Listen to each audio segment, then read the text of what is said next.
భజింతుము నిన్ను జగదీశ శ్రీ యేసమా రక్షణకర్త.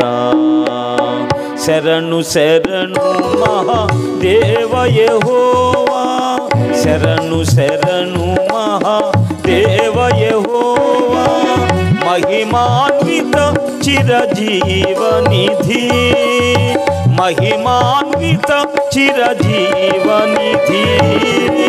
భజింతుము నిన్ను జగదీశ శ్రీ యేసమా రక్షణకర్త.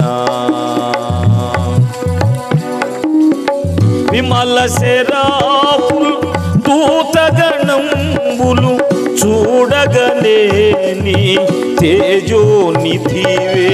విమల శరాపులు దూతగణంబులు చూడగలేని తేజోనిధివే. మాయఘములకై సిలువ మ్రానుపై దీనుడవై మరణించితివే. మాయఘములకై సిలువ మ్రానుపై దీనుడవై మరణించితివే. శరణు శరణు మహాదేవ యెహోవా, శరణు శరణు మహాదేవ యెహోవా, మహిమాన్విత చిరజీవనిధి, మహిమాన్విత చిరజీవనిధి. భజింతుము నిన్ను జగదీశ శ్రీ యేసమా రక్షణకర్త. ప్రప్రథముడా మరి కడపటి వాడ, మృతుడై బ్రతికిన నిరత నివాసి.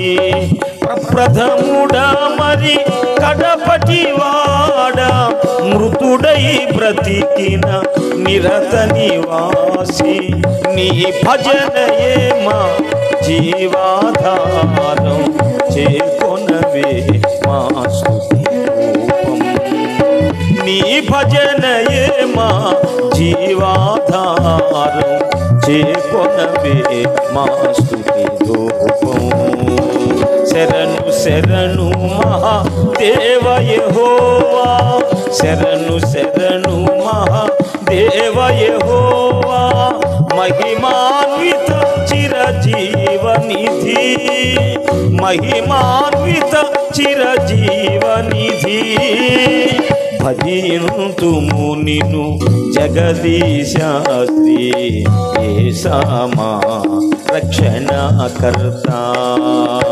భజింతుము నిన్ను జగదీశ శ్రీ యేసమా రక్షణకర్త. శ్రీ యేసమా రక్షణకర్త. దేవునికి మహిమ కలుగును గాక. హల్లెలూయా, హల్లెలూయా. దేవునికి స్తోత్రం. ప్రార్థన చేసుకుందాం. అందరూ తలలు వంచితే ప్రార్థన చేద్దాం. స్తోత్రం అయ్యా, స్తోత్రం, స్తోత్రం.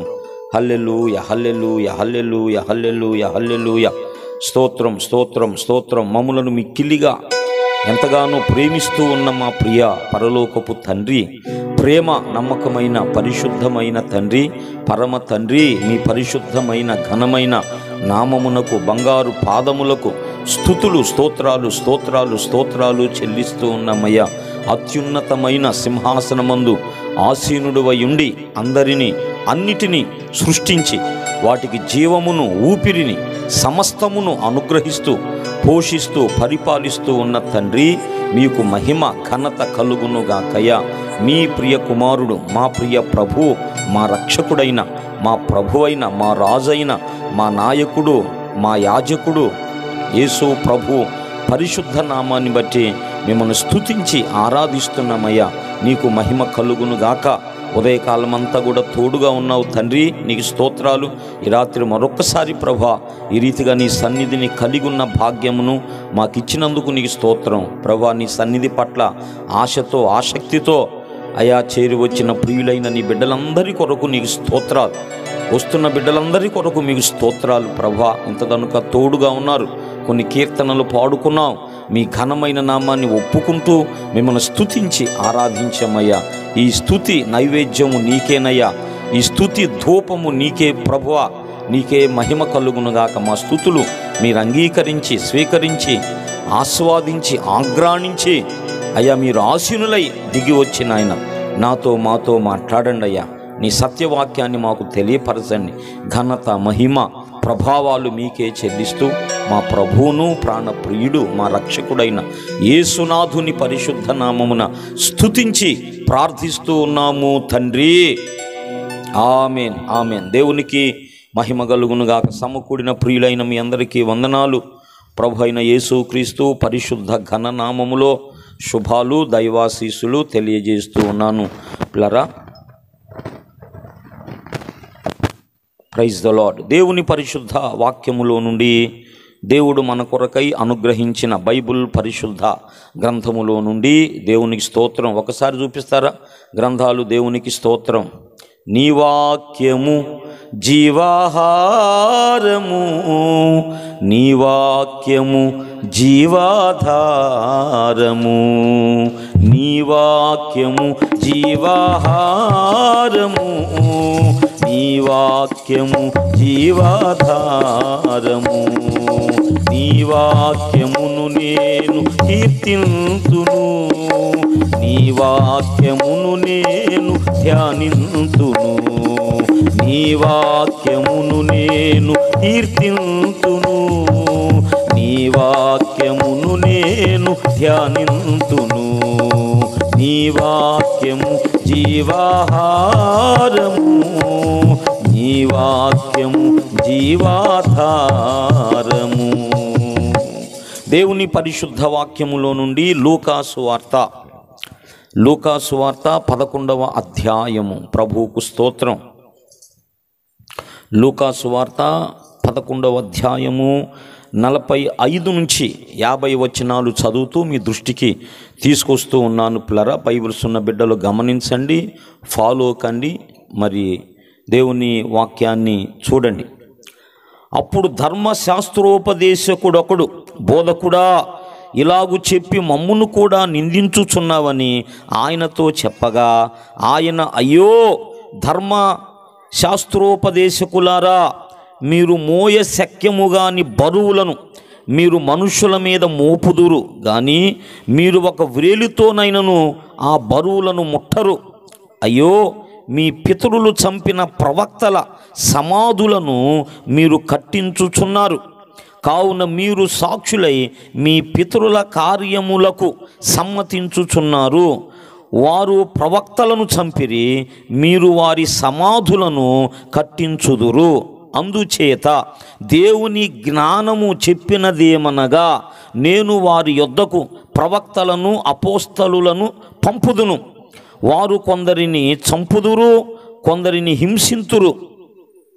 కాబట్టి లోకము పుట్టినది మొదలుకొని, అనగా హేబేలు రక్తము మొదలుకొని బలిపీఠమునకును మందిరమునకును మధ్యను నశించిన జకర్యా రక్తము వరకు చిందింపబడిన ప్రవక్తలందరి రక్తము నిమిత్తము ఈ తరము వారు విచారింపబడుదురు. దేవుడి పరిశుద్ధ వాక్యాన్ని మనందరి వినికిడిలో ధ్యానములో దీవించునుగాక. దేవుని పరిశుద్ధాత్మ ఈ రాత్రి మనలను దర్శించునుగాక. తన సత్యవాక్యమును మనకు బోధించునుగాక, నేర్పించునుగాక. చిన్న మాట ప్రార్థన చేసుకుందాం. స్తోత్రమయ్యా, ప్రేమ కలిగిన మహాపరిశుద్ధ తండ్రి, జీవము కలిగిన మిక్కిలి గొప్ప దేవా, జీవాధిపతి, నీకు స్తుతులు స్తోత్రాలు చెల్లిస్తున్నాం ప్రభా. ఈ రాత్రి నాయన నీ సన్నిధి కొరకు మమ్మల్ని అందరినీ తీసుకొచ్చినందుకు ప్రభా మీకు స్తోత్రం చెల్లిస్తున్నాం. ఇంతవరకు తోడుగా ఉన్నారు, కొన్ని కీర్తనలు పాడుకున్నాం. మీ ఘనమైన నామాన్ని ఒప్పుకుంటూ మిమ్మల్ని స్తుతించి ఆరాధించమయ్యా. మహిమ మీకు కలుగును గాక, ఘనత మీకు కలుగును గాక, ప్రభావాలు మీకే చెల్లును గాకయ్యా. ఇప్పుడు నాయన నీ వాక్యమును వినాలని ఆశిస్తున్నాం, ప్రార్థన చేస్తున్నాం. నాయన సకల సమస్యలకు నీ వాక్యమే పరిష్కారమయ్యా, సకల ప్రశ్నలకు నీ వాక్యమే జవాబయ్యా. నీ పాదాలు కొందనాలు. నేను నమ్మేను, నీ బిడ్డలు కూడా నమ్మేరు ప్రభా. తండ్రి నీకు స్తోత్రాలయ్య. నీ వాక్యము చేయలేదంటూ ఏదీ లేదు ప్రభా. అయా మీ వాక్యమునకు సమస్తము సాధ్యమయ్యా. కన్న తండ్రి వాక్యమే సమస్తమును చేసిందయ్యా. మా కనబడే ప్రతిదాది కూడా ప్రభా నీ వాక్యమే సృష్టించింది, నిర్మించిందయ్యా. నీ వాక్యమే సమస్తము చేయగలదు నాయన. కృప చూపించండి, మాకు కావలసిన వాక్యాన్ని దయచేయండి.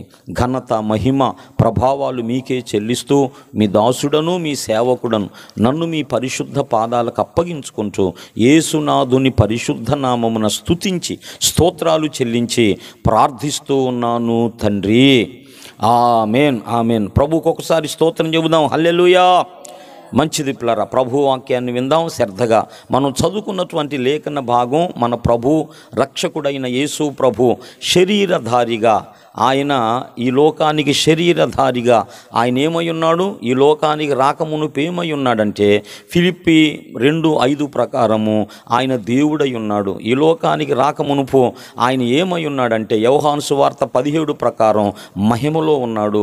ఆయన ఈ లోకానికి రాకమునుపు ఎక్కడున్నాడంటే తండ్రి కుడి పాస్యము వైపు, తండ్రి సింహాసనం కుడి వైపున ఆయన కూర్చుండిన వాడుగా ఉన్నాడు. దేవునికి స్తోత్రం. ఇప్పుడు ప్రజెంట్లో ఆయన మానవునిగా ఈ లోకానికి వచ్చాడు. మనందరి కొరకు చేయవలసిన పనంతా కూడా మరి మన మంచి జీవితాల కోసం దేవుని సంకల్పం ఏదైతే మన పట్ల ఉందో మనమందరం కూడా సృష్టించబడటానికి ఒకే ఒక్క కారణం ఉంది. ఏందో చెబుతారా? మనమందరం సృష్టించబడటానికి, ఈ లోకంలో ఉండడానికి ఒకే ఒక రీజన్ ఉంది. ఏంటంటే లవ్, ప్రేమ. దేవుని ప్రేమను బట్టి మనమందరం సృష్టించబడ్డాం. ప్రేమను బట్టి ఈ లోకంలో మనం ఉన్నాం. ప్రేమే నిన్ను నన్ను కలుగు చేసిందయ్యా. కాబట్టి ప్రేమకు సమస్య వచ్చింది. ఏమొచ్చింది? ఆయన కలుగు చేసిన ప్రేమ మనుషులు మనమందరం కూడా. ఎవరని చెప్పండి? ఆయన ప్రేమికులము. మనం ఆయన ప్రేమికులం కాదు, ఆయన మనలను ప్రేమించాడు. బైబిల్ చెప్పింది ఆయన మొదటగా మిమ్మల్ని ప్రేమించాడు గనక మీరు ఆయనను ప్రేమిస్తున్నారు. ఫస్ట్లో ఎవరు చెప్పండి? ఆయన ప్రేమించాడు మనలను. ఆయన ప్రేమతో మనం సృష్టించబడ్డాం. ఇది కారణం. కాబట్టి మనుషులమైన మనం ఏం చేయబడ్డామంటే ఆయన ప్రేమను బట్టి సృష్టించబడ్డాం. అయితే దుష్టుడైన అపవాది సాతానుడు మన జీవితంలోకి ప్రవేశించి, తోటలోకి ప్రవేశించి మరి మనలను పాపులుగా చేసి పరిశుద్ధుడైన తండ్రికి, తండ్రి ప్రేమకు మనలను దూరంగా చేశాడు. ఇది మన చరిత్ర.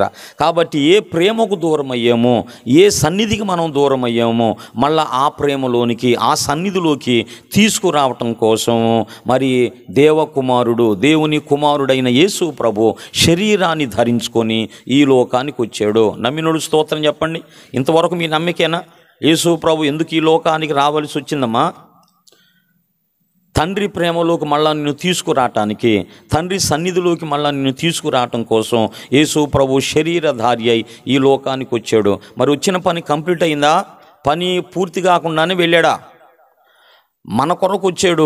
మన నిమిత్తమైన పని పూర్తి అయిందా? పూర్తి కాకుండా పోయాడా? యేసు ప్రభు సిలువలో పలికిన 7 వర్డ్ 7వ వాక్యం ఏంటమ్మా? ఏమన్నాడు యేసు ప్రభు? చివరి మాట, 7వ మాట. సిలువలో మొత్తము 7 మాటలు మరి పలికినట్లుగా పెద్దలు, పండితులు మరి అర్థం చేసుకున్నారు, రాశారు. అయితే ఒక సందర్భం 1-2 మరి విడిచిపెట్టి అది 2 ఒకే మాటలుగా వాళ్ళు కలిపారు. నేను ధ్యానించినప్పుడు మరి ఆ 7 కాదు, ఇంకా ఉన్నాయి. మీరు కూడా ధ్యానించండి. యేసు ప్రభు సిలువలో మాట్లాడిన 7 వర్డ్సేనా? ఇంకా ఏమన్నా ఎక్స్ట్రా ఏమన్నా ఉన్నాయా అంటే యేసు ప్రభు దాదాపుగా 9 గంటలకు ఆయన క్రూసిఫైడ్ చేయబడ్డాడు, అంటే సిలువ వేయబడ్డాడు. 9 గంటల నుంచి యేసు ప్రభు ఎప్పటి వరకు ప్రాణంతో ఉన్నాడు? మమత ఎప్పటి వరకు? దాదాపుగా 3 hours, సాయంత్రం 3 గంటల వరకు పిల్లరా ఆయన ప్రాణంతో ఉన్నాడమ్మా. ఉదయం 9 గంటల నుంచి సాయంత్రం 3 గంటల వరకు ప్రాణంతో ఉన్నాడు. అల్లాడిపోయాడు. అది మేకుల మీద వ్రేలాడతాం. ఎప్పుడన్నా ఆలోచించారా? అది మనకు అర్థమైతే పాపానికి మనం దూరంగా ఉంటాం, దేవునికి విరోధమైన పనులకు మనం దూరంగా ఉంటాం. తొందరపడి మనం చేయలేం.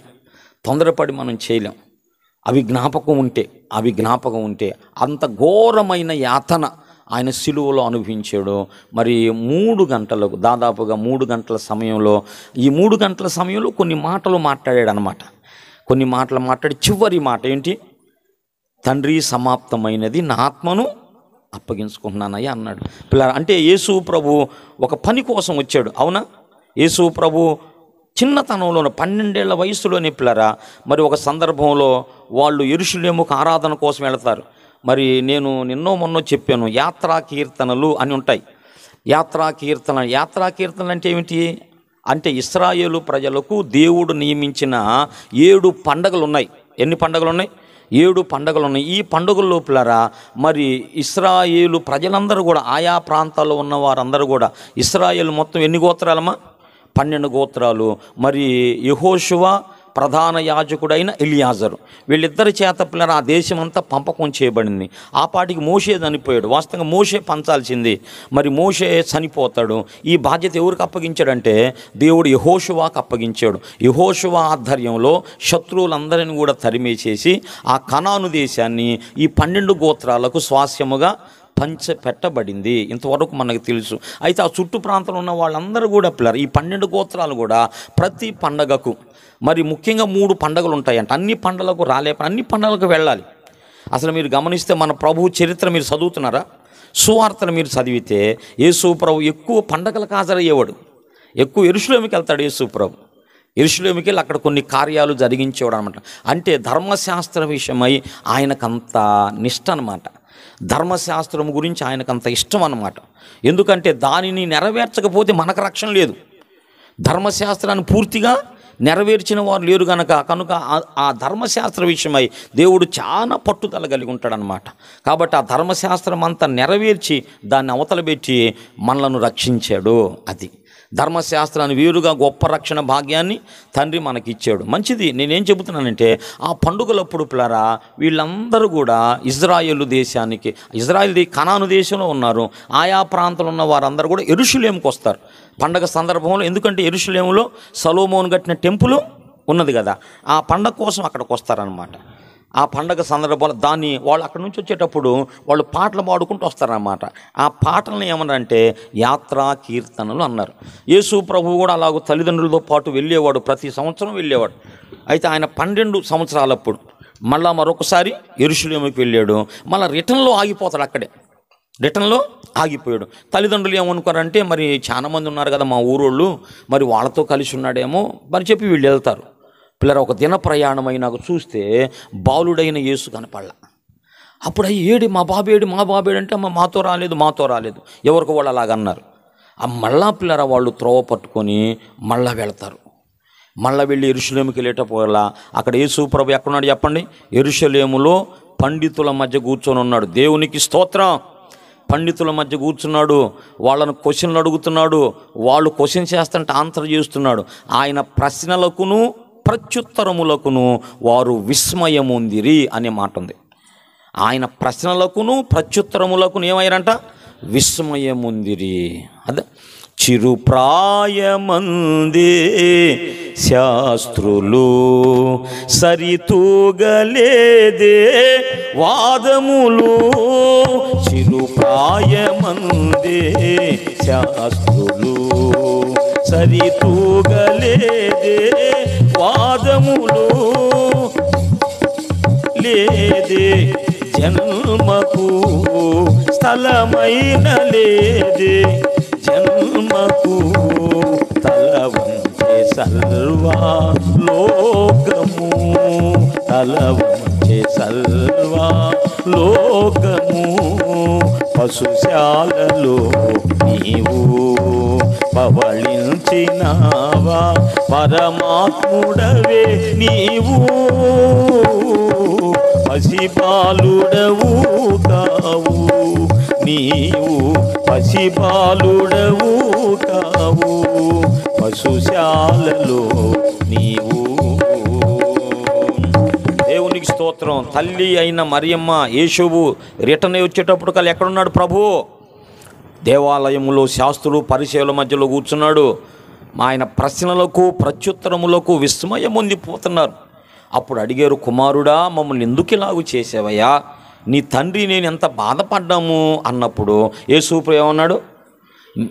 మీరేలా నన్ను వెతుకుచున్నారు? నా తండ్రి పనుల మీద దేవునికి స్తోత్రం. ప్రభు ఏమన్నాడమ్మా? నా తండ్రి పనుల మీద నేను ఉండవలెనని. ఆ మాట నువ్వు నేనంటే ఎంత బాగుండు. హల్లెలూయా. ఎక్కడున్నావు? ఎక్కడున్నా తండ్రి పనిలో ఉన్నా అది తండ్రి పనిలో ఉన్నా. మనం ఏ పనన్నా భౌతికంగా చేయొచ్చు, ఆ పనిలో దేవుని పని కలిగి ఉండాలి. ఈ స్పిరిట్ కలిగి ఉండాలన్నమాట. నువ్వు ఎక్కడున్నావో, ఎక్కడో ఆఫీసులో ఉన్నావో, మరొక చోట ఉన్నావో, పిల్లరా మనం ఎక్కడున్నా కూడా దేవుని పని చేయగలం. మన ఇంట్లో ఉంటూ మన కుటుంబ సభ్యులతో మనం దేవుని పరిచర్య చేయగలం, మన బంధువుల మధ్యలో చేయగలం, స్నేహితుల మధ్యలో చేయగలం, మన పని స్థలాల్లో మనం చేయగలం. కాబట్టి ఈ మైండ్తో, ఈ స్పిరిట్తో ఉండాలి. నేను ఈ లోకానికి వచ్చిందే ఒక పర్పస్తో. ఈ సంసారం, ఈ రొప్ప, ఇదంతా దీనికోసం కాదు. ఇదేంది పిల్లలేంది, గందరగోళం ఏంది, ఈ అప్పులేంది, ఇదేంది బాధ్యతలేంది, ఇదంతా మోయటానికి కాదు నువ్వు ఉంది. అసలు ఇందులో గడి కొట్టుకోపోవటానికి కాదు. అర్థమైందా? నన్ను లేపయ్యా అని భక్తుడు రాశాడు కదా. సారాహీనంబాగు సంసారాబ్ధిలోన సాగాలేకున్నాను సాయంబూరారా. సారాహీనమాగు సంసారాబ్ధిలోన సాగాలేకున్నాను సాయంబూరారా. సారా కరుణారాస ధారా, సారా కరుణారాస ధారలు నా కొసగుము. సాగిపోవను ముందుకు శక్తి నాకిమ్ము. సాగిపోవను ముందుకు అడుగో ఇమ్ము. ఈ జీవిత ఈత వాళ్ళతో పెట్టుకుంటే అంతేగా. వాళ్ళేమో నీ మాట ఎందరో, నువ్వేం వాళ్ళ మాట లేకున్నాను. నా చేయి పట్టుకు నా యేసునాదా. బయట పోరాటములు భయపెట్టుచుండేను. బంధువులందరూ బహుదూరులైరి. బయట పోరాటములు భయపెట్టుచుండేను. బంధువులందరూ బహుదూరులైరి.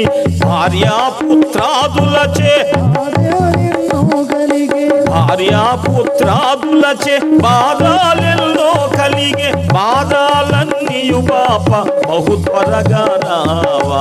బాధలన్నీయు పాప బహు త్వరగా రావా. ఈ జీవిత ఈత అయ్యా నన్ను పట్టుకయ్యా. ఈ కొడుకేంది, ఈ కూడలేంది.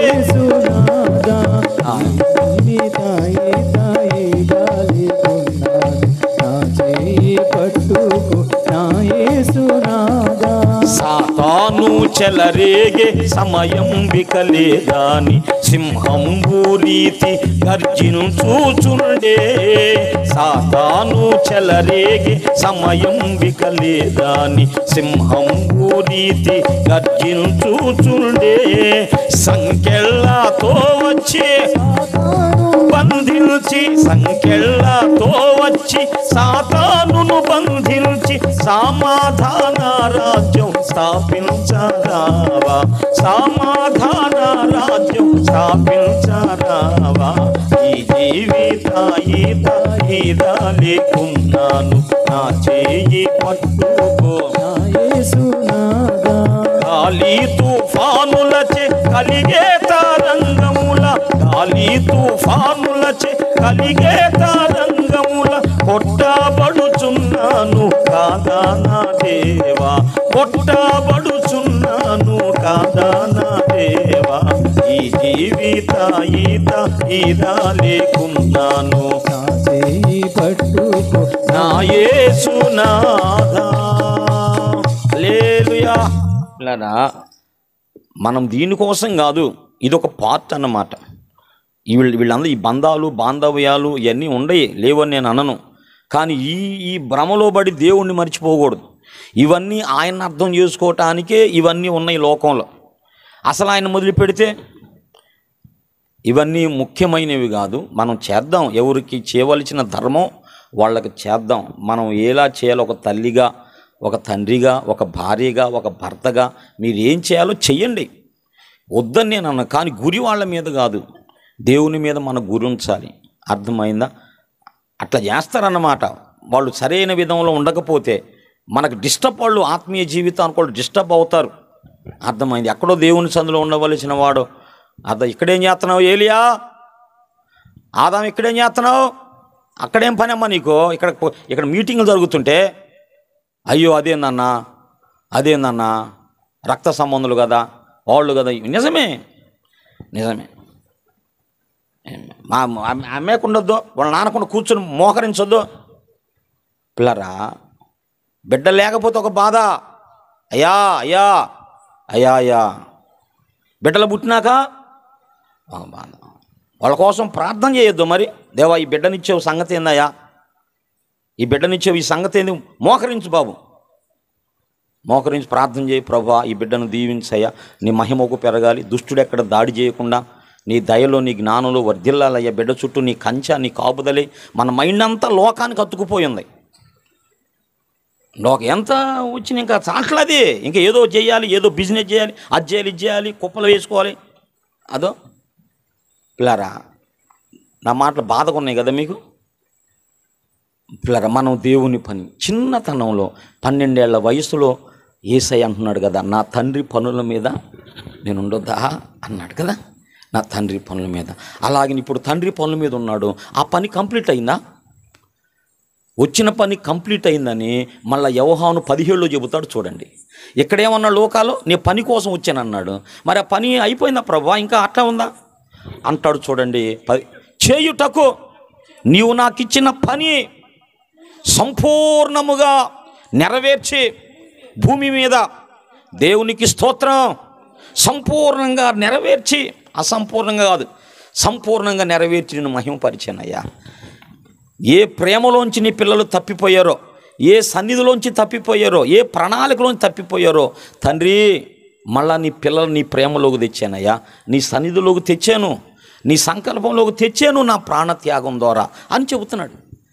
యేసు ప్రభు శిలువలో పలికిన 7వ మాట ఏంటి? సమాప్తమైనది. అంటే మన కోసం యేసు ప్రభు చేయవలసిన పని సమాప్తమైంది. ఇప్పుడు విశ్వసించుట వలన ఆయనతో ఒక రిలేషన్, ఫ్రెండ్షిప్, ఫెలోషిప్ మనం కలిగి ఉండడాన్ని బట్టి ఆ అనుభవంలోకి మనం వస్తాం. అది లేకపోతే ఆయన చేయవలసిన పని అంతా చేశాడు. ఆయన నీ కోసం ఏదైతే చేయాలో అదంతా చేశాడో ఇప్పుడు నువ్వు చేయాలి.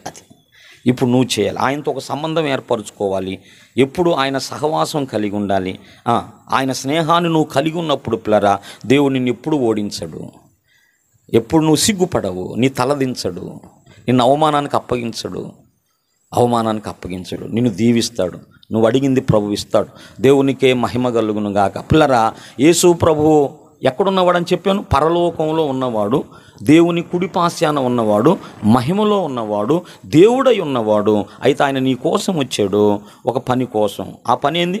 నిన్ను మళ్ళీ దేవుని ప్రేమలోకి తీసుకురా. నువ్వు ప్రేమలో తప్పిపోయావు, తోటలో నుంచి బయటకు పోయావు, దేవునితో సంబంధం తెగిపోయింది నీకు.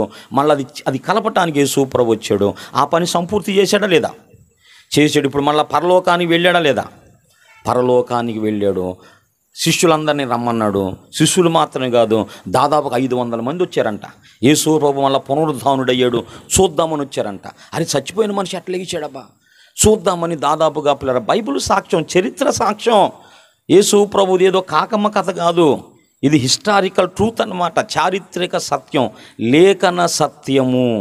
అర్థమైందా? ఇంకో దాన్ని ఏమంటారు పిల్లరా, ఆ పరిసర ప్రాంతాలన్నింటినీ కూడా మనం గమనించినప్పుడు ఆ ప్రూఫ్ ఉంది యేసు ప్రభుకి. స్థలాల సాక్ష్యం. మనం వెళితే ఆ స్థలాలన్నీ ఇప్పటికట్లా ఉన్నాయి అన్నమాట. ఆయన ఎక్కడ పుట్టాడు, ఎక్కడ పెరిగాడు, ఎక్కడ క్రూసిఫైడ్, ఎక్కడ సిలువేయబడ్డాడు, ఎక్కడ పునరుద్ధానుడయ్యాడు, ఎక్కడి నుంచి ఎక్కడికి వెళ్ళాడు, ఆ ఒలీవల కొండ, అక్కడి నుంచి ఆయన ఆరోహణం అయిపోయాడు. ఆయన పునరుద్ధానుడైనాక నా సహోదరులను రమ్మన్నాడు. దాదాపు వాళ్ళందరూ వచ్చారు. వాళ్ళతో పాటు 500 మంది వచ్చారయ్యా. 500 మంది వచ్చారు ఆ స్పాట్లోకి. అప్పుడు యేసు ప్రభు తన శిష్యులకు, నేను ఇలా చేశాను కదా, ఇప్పుడు సర్వలోకానికి వెళ్ళండి, సర్వ సృష్టికి చెప్పండి. ఇప్పుడు నా జీవితం అంతా మీరు చూశారు కదా, నా జీవితంలో ఏదైతే జరిగిందో ఇదంతా మీకోసం మాత్రమే కాదు, సమస్త ప్రజల కోసం చేసిన పనిది. కాబట్టి ఈ నా సువార్తను మీరు సకల ప్రజలకు, సర్వ సృష్టికి చెప్పండి. పిల్లరా, న్యాయంగా ఇక్కడ ఒక ఆలోచన చేద్దామండి. యేసు ప్రభువారికి సంబంధించిన విషయం అది కొందరికి మాత్రమే పరిమితమైందైతే, అది యూదులకు మాత్రమే పరిమితమైందైతే, అది అబ్రహాము సంతానానికే పరిమితమైందైతే ఆయన సర్వ సృష్టికి ఎందుకు వెళ్ళమంటాడు? న్యాయంగా ఆలోచించాలి. అంటే యేసు ప్రభు జీవితం అనేది సృష్టి అంతటికీ అవసరమైంది, లోకంలో పుట్టిన ప్రతి వానికి కావలసింది కనుకనే యేసు ప్రభు సర్వలోకానికి వెళ్ళమన్నాడు, సర్వ సృష్టికి సువార్త చెప్పమన్నాడు. న్యాయంగా ఆలోచించాలి. యేసు ప్రభు మాటలను మనం న్యాయంగా ఆలోచించాలి. అయినా ఈయన ఇలా మాట్లాడతాడు ఏమిటి? ఈయనేదో యూదుల కోసం వచ్చి యూదుల చేత చంపించుకొని యూదుల చేత చనిపోయినాడు, అందరికి రక్షణ అంటాడేమిటి? పిల్లరా, అందుకే ప్రభు అన్నాడు న్యాయమైన తీర్పు తీర్చాలి. ప్రతి విషయాన్ని మనం ఎలా ఆలోచించాలి? అన్యాయంగా ఆలోచించకూడదు. లోకంలో కూడా ఒక సామెత ఉందండి, తమ్ముడు తనోడైనా ధర్మం చెప్పాలండి. నాజర్ గారు, తమ్ముడు తనోడైనా న్యాయం చెప్పాలి. ఇదిగో ఇది న్యాయం. అదో దేవునికి స్తోత్రం. కొడుకు దొంగ పట్టుబడ్డాడు, న్యాయం అని తీర్పు తీర్చాడంట. ఇంటికొచ్చి అందరూ అలిగి ఉన్నారమ్మా. భార్య అలిగింది, కోడలు అలిగింది, కూతురు అలిగింది, అందరూ అలిగి కూర్చున్నారు. ఏంది కారణం అంటే తీర్పు తీర్చాడని. అప్పుడు ఒక పాట రాశాడయ్యా. ఏం పాట అది? చట్టానికి న్యాయానికి జరిగిన ఈ సమరములో అది నేను న్యాయంగా చేసినందుకు మీరు ఇట్లా చేస్తారా? నేను తప్పేం చేశాను? పిల్లరా, న్యాయంగా ఆలోచించండి, న్యాయంగా ఆలోచించాలి. యేసు ప్రభు చేసినటువంటి ఆ శిలువ యజ్ఞము, ఆ ప్రాణత్యాగం అనేది, ఆ బలి అనేది అందరికీ అవసరమైంది. దేవునికి స్తోత్రం. యేసు ప్రభు అందరికీ దేవుడు. ఆయన యేసుక్రీస్తు అందరికీ ప్రభు, యేసే లోకరక్షకుడు, యేసే సత్యదేవుడు,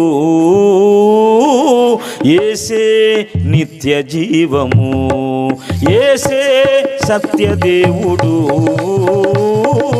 యేసే నిత్య జీవము. ఆ యేసుని మదిని గోరుమా,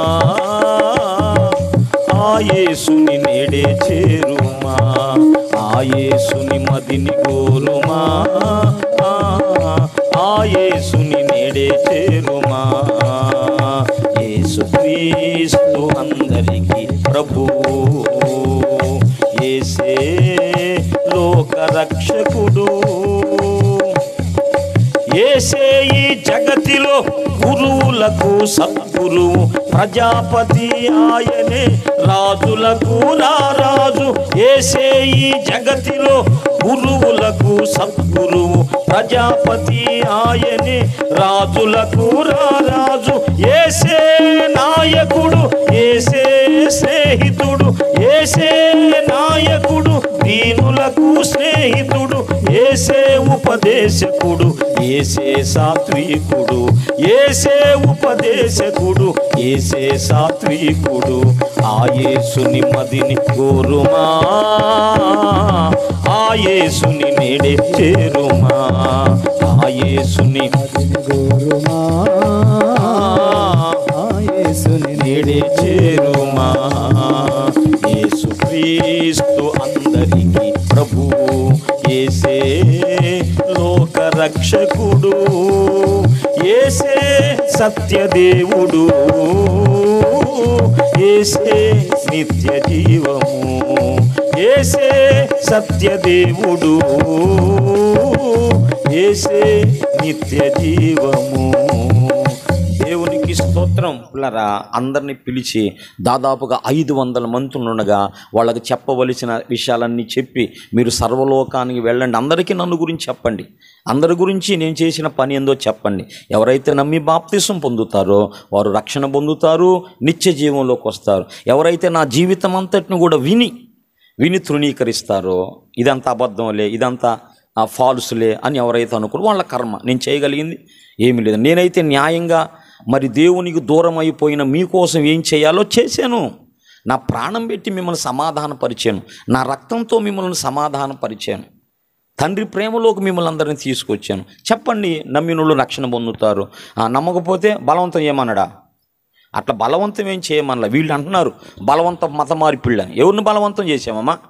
ఇప్పుడు కూర్చున్న చాలా మంది ఎవరినైనా బలవంతం చేశారా? ఎవరిని చేయరాలాగు. అట్లా చేయమని చెప్పలా ప్రభు. నా ప్రేమేందో చెప్పమన్నాడు. అంతేగాని ఇదిగో కందిపప్పు ఇస్తాం, మీకు బియ్యం ఇస్తాం, అదిగో డబ్బులు ఇస్తాం నమ్ముకుంటామా? పాల్పడిస్తామమ్మా, ప్రభువు నమ్ముకోరాదు. అట్లా ఎవరు నమ్మారా? వాళ్ళు టీవీలో కూర్చొని చెప్పుకుంటున్నారు. ఎందుకు నమ్మారంటే వాళ్ళు పేదలు కదా, మరి వాళ్ళు ఏదో ఆశలు చూపించి మతం మార్చారంట మిమ్మల్ని. ఎవరు అట్లా మారలేదయ్యా, మేము అన్నీ చూచాము, అన్నీ అర్థం చేసుకున్నాము. ఆయన ఏమిటో ఇతరులు ఏమిటో మాకు అర్థమవుతున్నది. యేసు ప్రభు క్యారెక్టర్ వేరు, ఇతరులందరి క్యారెక్టర్ వేరు. దేవునికి స్తోత్రం. అది ఆయన అసమానుడు, ఆయన క్యారెక్టర్ వేరు, ఆయన పాత్ర వేరు, ఆయన వ్యక్తిత్వం వేరు, ఆయన స్వభావం వేరు, ఇంకా అందరి స్వభావం వేరు. నేను ఇంకో మాట కూడా చెప్పాను పిల్లరా, నా సేవ ప్రారంభించి ఈ మాట చెబుతున్నాను. యేసయ్య లాంటి పర్సన్, యేసు ప్రభువు లాంటి మరొక పర్సన్ ఎక్కడ ఉంటే నాకు చూపించండి, నేను బైబిల్ మూస్తాను, అక్కడికి వస్తాను. నా ప్రభువు లాంటి వ్యక్తి, నేను తెలుసుకున్నటువంటి యేసు ప్రభు. నేను ఒకప్పుడు అన్యున్నే కదా, అర్థమైందా? నేను పుట్టుకతో ఏమీ దేవుని బిడ్డను కాదు, నేను పుట్టుకతో అన్యున్నే. నేను ప్రభువుని తెలుసుకున్నాను కదా. మరి మళ్ళా ఇలాంటి క్యారెక్టర్, ఇలాంటి వ్యక్తిత్వం, ఇలాంటి వ్యక్తి నాకు ఇంకొకళ్ళు కనుక నువ్వు చూపిస్తే బైబిల్ మూసి ఆయన దగ్గరికి వెళ్తాం. నాకు దొరకల, కనరారే నీలాంటి వారు ఇలలో ఇంకెవరు ఉన్నారా? ఎక్కడ వెతికినా దొరకరే నిన్ను పోలిన వారు, కనరారే నీలాంటి వారు ఇలలో ఇంకెవరు. ఎక్కడ వెతికినా దొరకరే నిన్ను పోలిన వారు. అసమానుడా స్తోత్రం, ఆరాధ్యుడా నీకే స్తోత్రం. అసమానుడా నీకే స్తోత్రం, ఆరాధ్యుడా నీకే స్తోత్రం. కనరారే నీలాంటి. దేవునికి మహిమ కలుగును గాక. పిల్లలు వాళ్ళకి చెప్పవలసిన విషయాలని చెప్పి వాళ్ళు చూస్తుండగానే వారిని ఆశీర్వదిస్తూ పిల్లర ఆయన ఆరోహణమైపోయాడు. దేవునికి స్తోత్రం. 500 మంది చూస్తుండగా, 500 మంది చూస్తుండగా పిల్లరా వారికి చెప్పవలసినంత చెప్పి వాళ్ళ మధ్యలోంచి అలాగా ఆయన ఆకాశానికి వెళ్ళిపోయాడు. అదో ఈ సీన్ నాకు చాలా ఇష్టం. కరుణామయుడు సినిమాలో ఎంతమంది చూశారమ్మా? యేసు ప్రభు అట్లా ఆరోహణమైపోతూ ఉంటే ఒక మ్యూజిక్ వచ్చింది అన కదా, ఆయన అట్లా పైకి వెళ్తూ ఉంటాడు. అట్లా పిల్లరా ఆయన అందరినీ ప్రత్యేకపరుచుకొని. ఆ మాట చూస్తారా మీరు? లోకాసు వార్త 24లో ఉంటుంది. అద్భుతంగా ఉండింది ఆ మాట. యేసు ప్రభు అలా వెళ్ళటం, బేతనియా వరకు తీసుకొని పోయి చేతులెత్తి వారిని ఆశీర్వదించెను. వారిని ఆశీర్వదించుచుండగా వారిలో నుండి ప్రత్యేకించబడి అద్దుగేగి పరలోకానికి ఆయన. అందరూ అట్టే చూస్తున్నారు. ఇక అయ్యో ఏడు ప్రభు ఏడు. అట్లే చూస్తున్నారు పిల్లరా. 2 ఏంజెల్స్, 2 దూతలు వచ్చారు కిందకి. అవునా?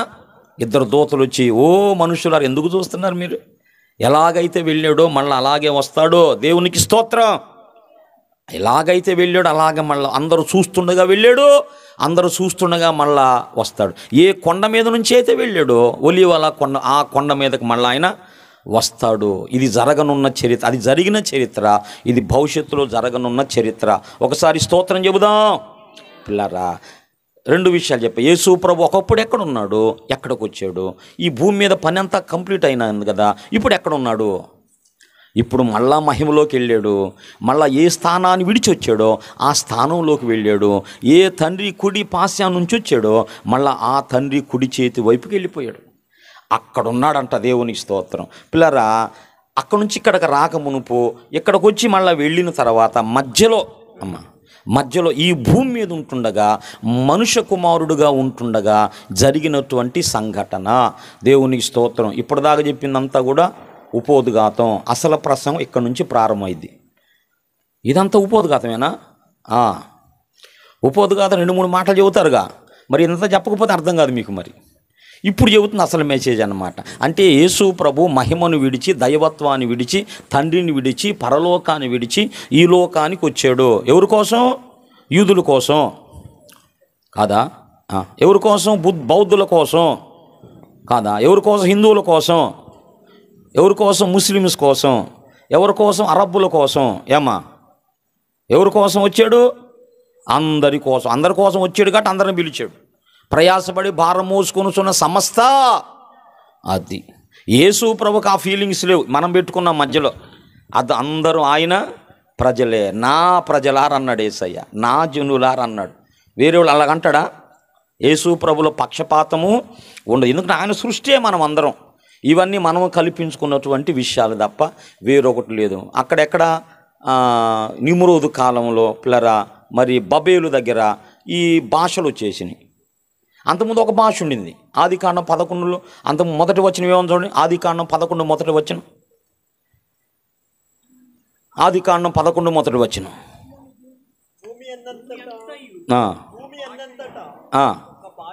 ఒక్క భాషయు, అది ఒక్క భాష ఒక్క పలుకే. ఎప్పుడు దాకమ్మా?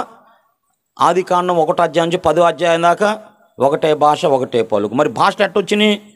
ఇంగ్లీషు, హిందీ, అరబు ఇవన్నీ ఇట్లా ఎట్లా వచ్చినాయి? ఏంది ఏమా? మన భారతదేశంలోనే దాదాపుగా 100 భాషలు ఉన్నాయంట. మన పక్కకి వెళితే తమిళనాడు కదా, అటు పక్క వెళితే కేరళ, ఇటు పక్క వెళితే ఒరియా, పంజాబీ. పిల్లల ఇక్కడ నుంచి ఇదే భాష.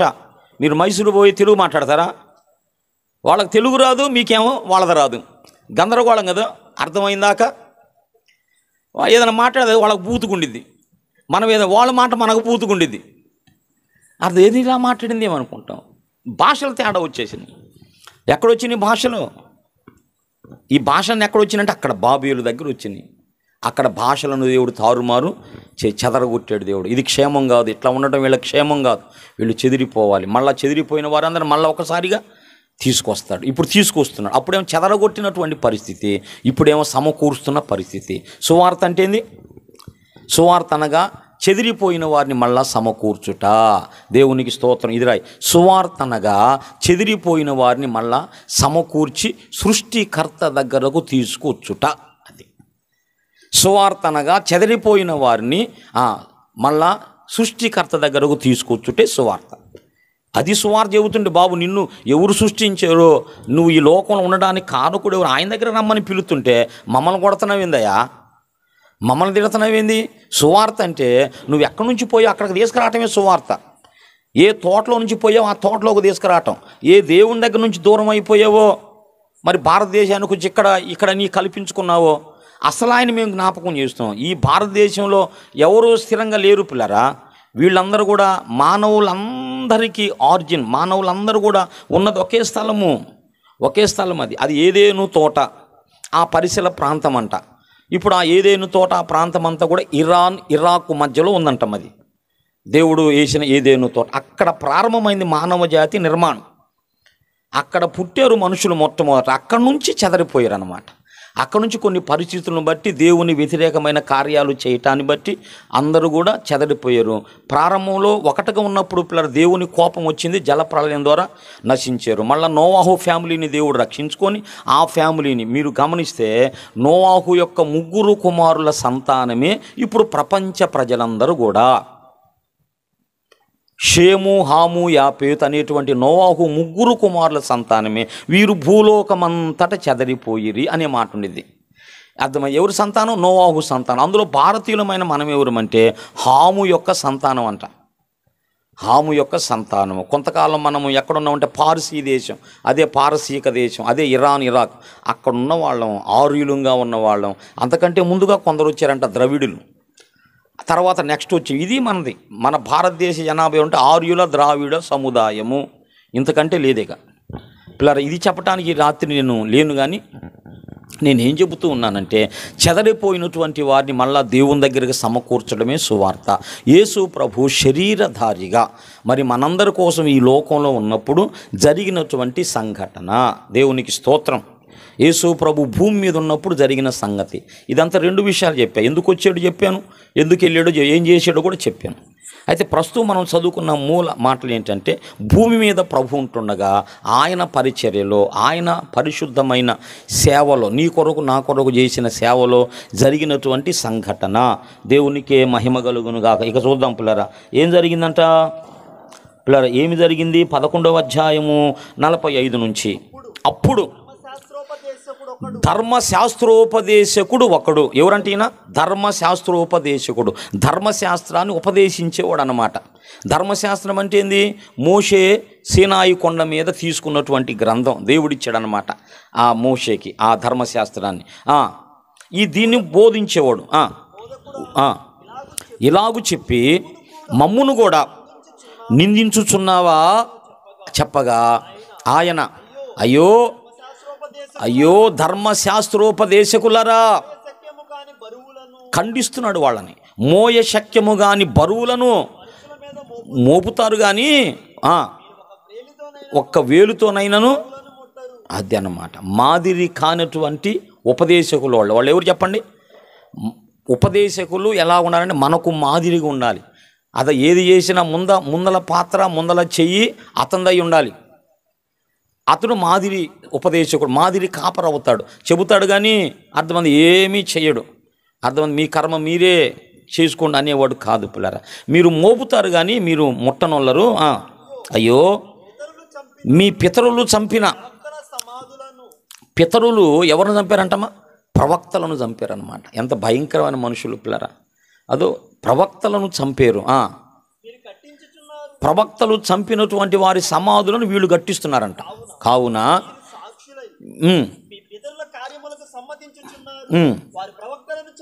చంపిరి కట్టించుచున్నారు. అందుచేత దేవుని జ్ఞానము చెప్పినదేమనగా పిల్లరా, ఇప్పుడు అంటున్నాడు దేవుని జ్ఞానము చెప్పున్నదేమనగా, దేవుని జ్ఞానము చెప్పినదేమనగా అంటూ మాట్లాడుతున్నాడు. ఏమని మాట్లాడుతున్నాడు? నేను వారి యొద్దకు ప్రవక్తలను అపోస్తలులను పంపుదును, కొందరిని చంపుదురు. అంటే గతకాలం పంపించిన వాళ్ళని కాదు, ఇప్పుడు ఈ జ్ఞానం ఏం చేసిందంటే పిల్లరా, ఈ జ్ఞానం చెప్పినది ఏమన్నా జ్ఞానం చెబుతుందా? ఏందో జ్ఞానం ఏం చెప్పిందంటే, ఈ జ్ఞానం అంట కొందరిని ప్రవక్తలను అపోస్తలులను లోకానికి పంపిస్తుందంట, లోకానికి పంపిస్తుంది. వీళ్ళు ఏం చేస్తారు? వారిని కొందరిని చంపుదురు, కొందరిని హింసిస్తారు. మనకు చరిత్ర తెలుసు.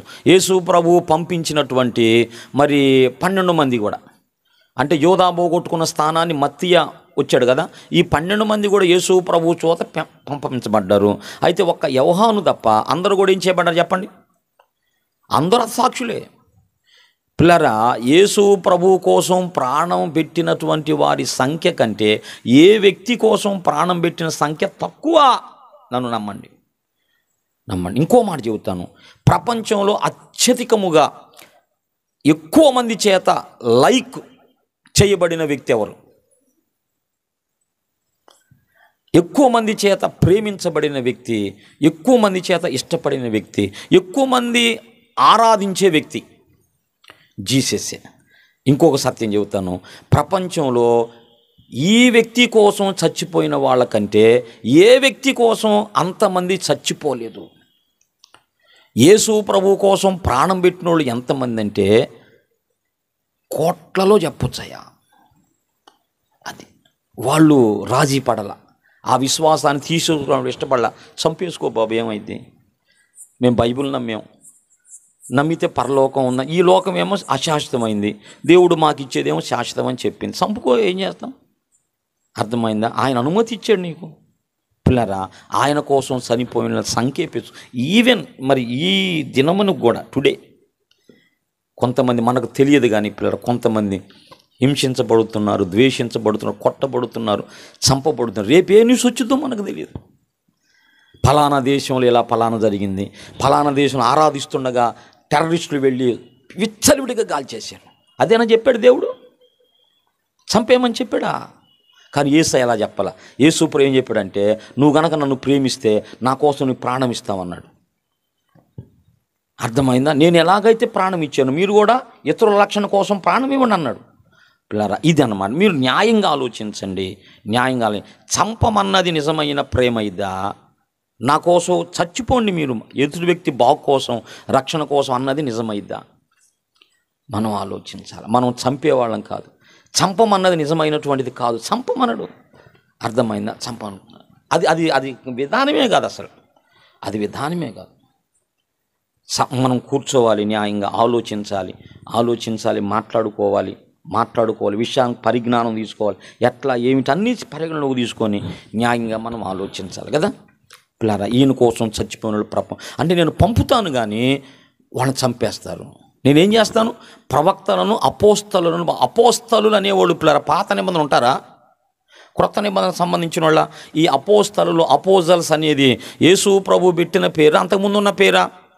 యేసు ప్రభు ఒక రాత్రి అంతా ప్రేయర్ చేసి కిందకు వచ్చి పిల్లరా కొంతమందిని ఏర్పాటు చేసుకొని వారికి అపోస్తలులు అని పేరు పెట్టాడు. పాత నిబంధనలు కనపడరు మీకు వాళ్ళు.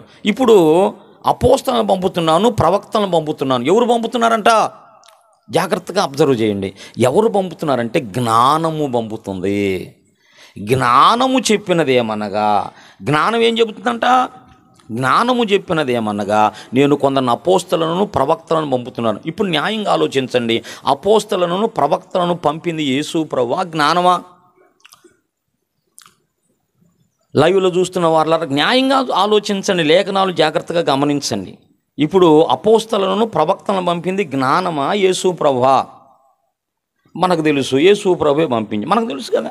మీరు సర్వలోకాన్ని వెళ్ళండి, సర్వ సృష్టికి సువార్తను ప్రకటించండి. మరి యేసు ప్రభువు నేను కొందరిని అపోస్తలులను, ప్రవక్తలను పంపుతున్నాను అనొచ్చు కదా. మధ్యలో మనకెందుకు ఈ మాట చెప్పి మనం కొంచెం కన్ఫ్యూజ్లో పెట్టడం? ఒక మాట డైరెక్ట్ కంటే పోయింది కదా. నేను కొందరిని అపోస్తలను, ప్రవక్తలను పంపుతున్నాను, వాళ్ళు ఇలాగ చేస్తానని చెబితే ఒక మాటలో పోయింది కదా. అట్లా చెప్పకుండా టైం చూడబాకండి. జ్ఞానము చెప్పినదేమనగా, ఏం చెప్పిందేమో జ్ఞానము చెప్పి, ఎందుకు ఇలాగ మాట్లాడతాడు ప్రభు? అలాగే యోహాను సువార్తలో కూడా యెహోవా బాహువు ఎవనికి బయలుపరచబడెను అంటాడు. పిల్లరా, అంటే పిల్లరా పాత నిబంధనలో జాగ్రత్తగా వినండి, జాగ్రత్తగా క్యాచ్ చేయండి. లైవ్లో చూస్తున్న వారులారా, పాత నిబంధనలో విషయాలను అర్థం చేయటం కోసం, పాత నిబంధనలో బాహు ఎవరో మనకు తెలియటం కోసం క్రొత్త నిబంధనలో యేసు ప్రభు బాహు అనే మాట వాడాడు. బాబు అక్కడ చెప్పబడిన బాహు ఎవరో కాదు, నేనేరా బాబు అన్నట్టు. అవునా? దేవునికి స్తోత్రం. అలాగనే అక్కడ చెప్పబడిన పాత నిబంధనలో చెప్పబడిన జ్ఞానం ఎవరో మీకు అర్థం కావటం కోసం ఇక్కడ జ్ఞానం అనే మాట చెప్పాను. పిల్లరా, యేసు ప్రభువుని మనం అర్థం చేసుకోవటానికి, పట్టుకోవటానికి, ముట్టుకోవటానికి ఆయనే కొన్ని క్యూలు మనకిచ్చాడు. అది దేవునికి స్తోత్రం. అర్థమైంది? ఆయన ఎవరో మనం అర్థం చేసుకోవటానికి యేసు ప్రభువే పాత నిబంధన భాష మాట్లాడాడు. ఒక్కోసారి ఏమంటాడు? యెహోవా బాహు అంటాడు, ఒకసారి జ్ఞానం అంటాడు. అంటే పాత నిబంధనలో చెప్పబడినటువంటి ఆ వ్యక్తిని నేనే. ఇంకా మరొక విషయాన్ని మీ ముందుకు తీసుకురాబోతున్నాను. ఇంక ఎన్ని దినాలు ఉన్నాయో మనకు తెలియదు. అర్థమైందా? ఒక విషయం, ఒక మెసేజ్ అట్లా ఆగింది. అది పూర్తి చేసినాక మళ్ళీ పాత నిబంధనలో యేసు ప్రభు ప్రత్యక్షతలు అని చెబుతా.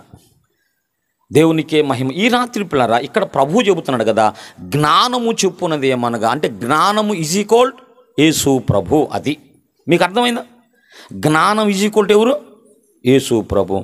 మీకు అర్థం అవ్వాలి. ఇప్పుడు జ్ఞానం అపోస్తలను పంపిందా, యేసు ప్రభు పంపాడా? మనకు తెలుసు యేసు ప్రభువే పంపించాడు. వాళ్ళందరూ హతసాక్షులు అయ్యారు, చంపారు. అది కూడా సత్యమే. అంటే జరగక మునిపే యేసు ప్రభు చెప్పాడు, నేను పంపుతాను, వాళ్ళను చంపుతారు అన్నాడు కదా. నెరవేరిందా లేఖను పిల్లరా? అంటే యేసు ప్రభువు ఏం చెప్పుకున్నాడంటే నేను జ్ఞానమునని చెప్పుకుంటున్నాడు. హల్లెలూయా. నేను ఎవరినంటే దేవుని జ్ఞానమును, నేను జ్ఞానమును. దేవునికి స్తోత్రం. ఎందుకు ఈ మాట చెప్పాడు అంటే దాని గురించి ఏదో ఉందో పాత నిబంధనలో మనం అర్థం చేసుకోవటానికి. జ్ఞానము చెప్పున్నది ఏమనగా, అంటే జ్ఞానం అనగా యేసు ప్రభువే, బాహు అనగా యేసు ప్రభువే, యెహోవా దూత అనగా యేసు ప్రభువే, యెహోవా సేవకుడు అనగా యేసు ప్రభువే, ఇట్లా గొర్రె పిల్ల అనగా యేసు ప్రభువే. ఎట్లా ఉంటాయి అన్నమాట.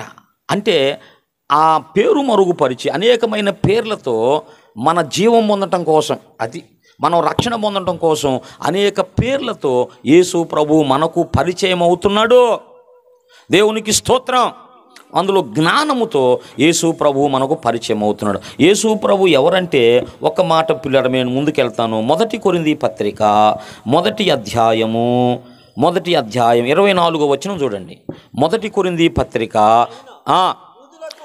యూదులకు ఆటంకముగాను అన్యజనులకు వెర్రితనముగాను ఉన్నాడు కానీ యూదులకేమి గ్రీసు దేశస్థులకేమి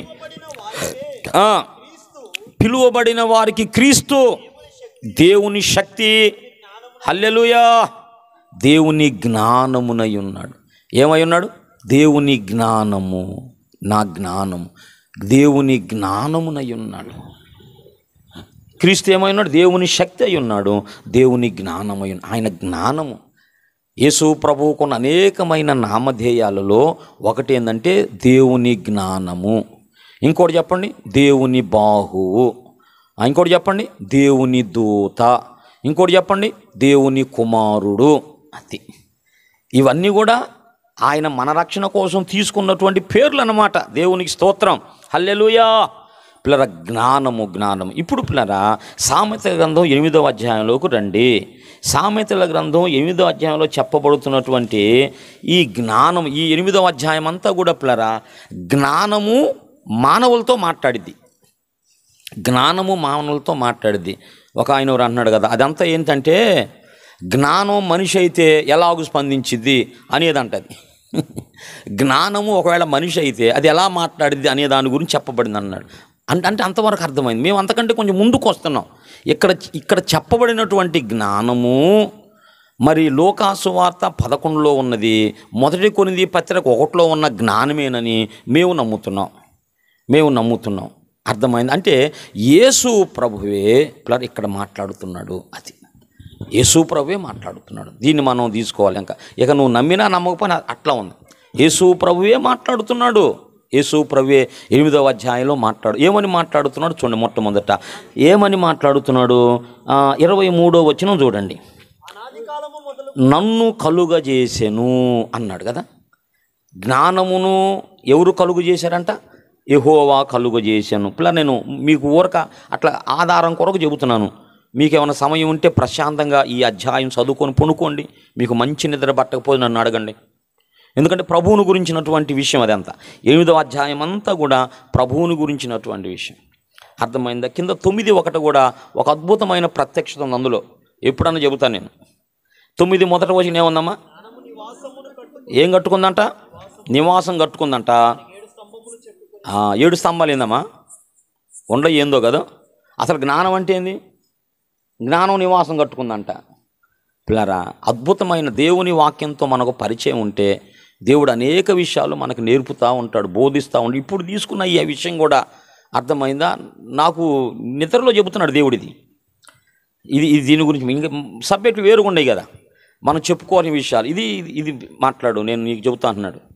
అప్పుడు నేను లెగిసిక వచనం చూసి ఆలోచిస్తూ ఉన్నప్పుడు, అంటే అంతకుముందు చెప్పాను నేను, అయితే దేవుడు నూతన ప్రత్యక్షాలు ఇందులోంచి ఎందుకు ఇస్తున్నాడంటే ఇది ఇక్కడ చెబుతున్నది సామెతలు 8లో ఉన్నది. యేసు ప్రభువు కాదు అనేటువంటి వాళ్ళు ఉన్నారయ్యా. యేసు ప్రభు అనేటువంటి వాళ్ళు కూడా ఉన్నారు. యేసయ్య పాదాల దగ్గర మరి సమయం గడుపుతూ హెచ్చించు లేఖనాల మీద పడి ధ్యానించినటువంటి వాళ్ళు. అందులో మనకు మాదిరైన దైవజనుడు ఆయన నమ్మాడు.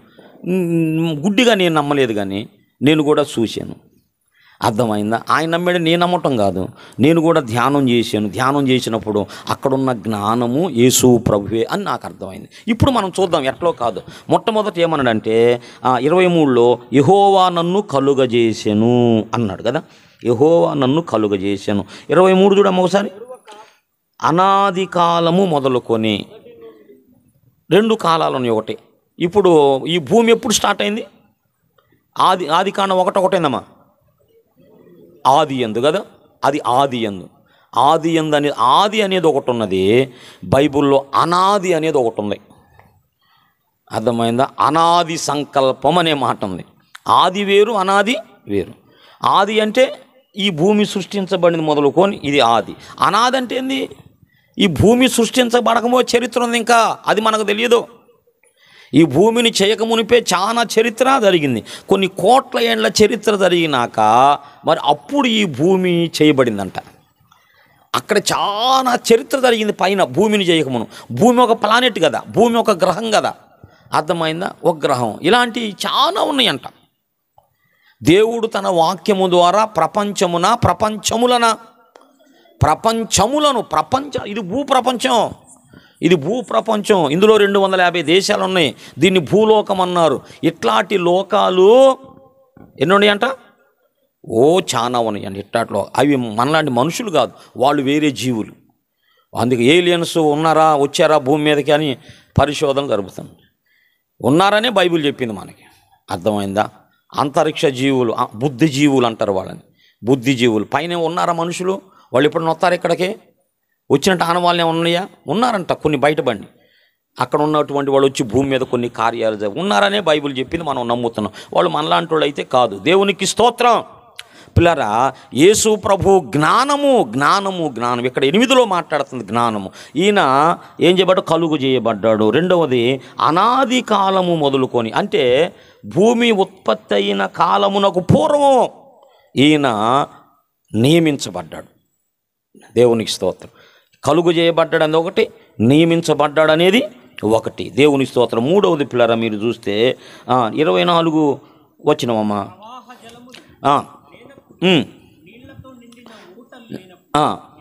దేవుని స్తోత్రం. నేను పుట్టి తిని అన్నాడు. దేవునికి స్తోత్రం.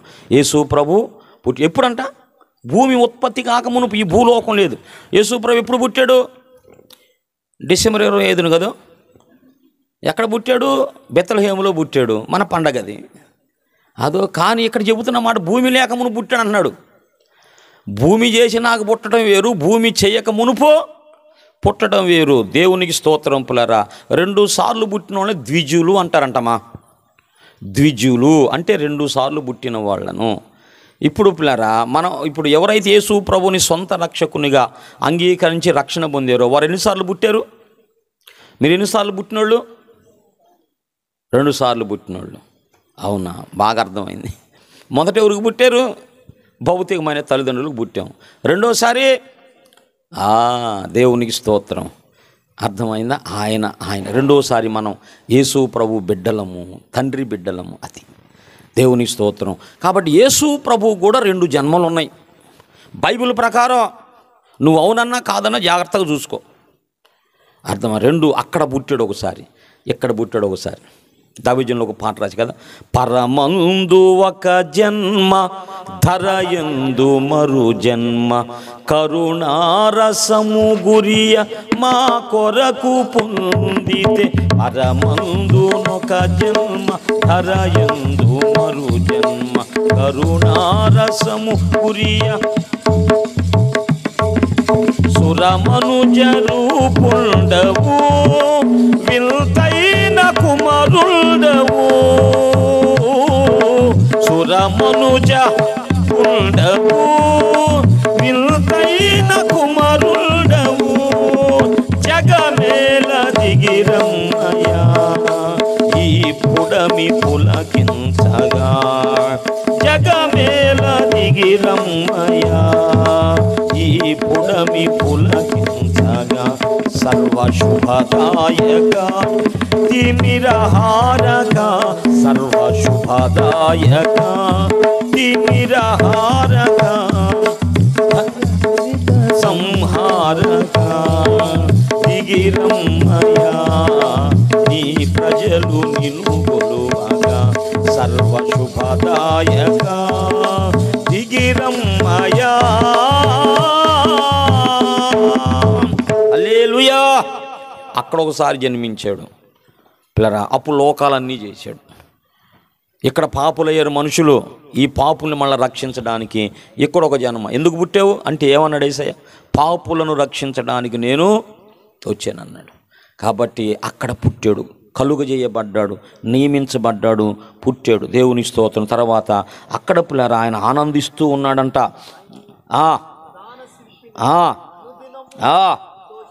సంతోషించుచు, అబ్బా ఆనందించుచూ ఉంటిని, సంతోషించుచూ ఉంటిని అన్నాడు. అక్కడున్నాడు, అక్కడ పుట్టాడు, అక్కడ సంతోషిస్తూ ఉన్నాడు. తర్వాత ఆయన ప్రధాన శిల్పి అయినంట. దేవుని జ్ఞానం ప్రధాన శిల్పి అయింది. అంటే దేవుడు చేసిన వాటన్నిటికీ కూడా పిల్లరా ఈయన ప్రధాన శిల్పి అయిపోయాడు. అంటే ఏదైతే దేవుడు సంకల్పించాడో కలగాలనుకోండి అవన్నీ చేయటానికి యేసు ప్రభువే కారకుడయ్యాడు. యోహాను సువార్త 1వ అధ్యాయం 1వ వచనం, సమస్తం ఆయన మూలముగా, అది ఆయనే చేశాడు. దేవుడు కొన్ని విషయాలు చెప్పాడు పిల్లరా, కొన్ని విషయాలు చెప్పాడు. ప్రత్యక్ష గుడారం ఎట్లా ఎట్లా చేయాలి ఏంటి అనేది మోషేకంతా ప్లాన్ ఇచ్చాడు. మరి ఆ ప్లాన్ ఎవరు నెరవేర్చాలంటే బెసలేలు అని ఒక ఆయన ఉన్నాడంట. బెసలేలును నేను జ్ఞానాత్మతో నింపాను, ఆయన పిలుసు, అప్పుడు అన్నీ కూడా కరెక్ట్గా చేస్తాడనమాట, అన్నీ చేస్తాడు. కాబట్టి దేవుని సంకల్పం అంతటిని కూడా కార్యరూపంలోకి తీసుకొచ్చిన వాడు ఎవరంటే ప్రభు అయిన క్రీస్తు. ఆయన ఎవరంటే ప్రధాన శిల్పి. ఎవరు? ప్రధాన శిల్పి. తర్వాత ప్రథముడు. ఆయన ప్రథముడు, ఆయనే ప్రముఖుడు, ఆయనే ప్రధాన శిల్పి. ప్రధాన శిల్పి. పిల్లరా, నేను ఇట్టున్నాను, మీరు ఇట్టున్నారు, ఇదంతా ఎవరు చేసిందంటారు? నిన్ను ఎవరు సృష్టించి నన్ను? ఈ రూపమంతా ఆయనది, ఆయన చేశాడు. ఆయన డిజైన్లో నువ్వు బయటకు వచ్చావు. దేవుని డిజైన్లో నేను ఇలాగ ఉండాలని దేవుడు అనుకున్నాడు కాబట్టి నేను వచ్చా. నువ్వు ఇలాగ ఉండాలని దేవుడు అనుకున్నావు కాబట్టి వచ్చావు. దేవుడు అనుకున్నా నేను ఇలాగ ఉండాను కాబట్టి మనం కించపరుచుకోవద్దు. నువ్వు ఎర్రగున్నావో తెల్లగున్నావో నల్లగున్నావో అదంతా దేవుని ఇష్టంలో చేశాడు. నిన్ను దేవుని ఇష్టం చేశాడు కాబట్టి ఆయనకి ఇష్టమైంది మనం అలాగ ఉండను. ఆయన నన్ను చేసిన శిల్పం అన్నమాట.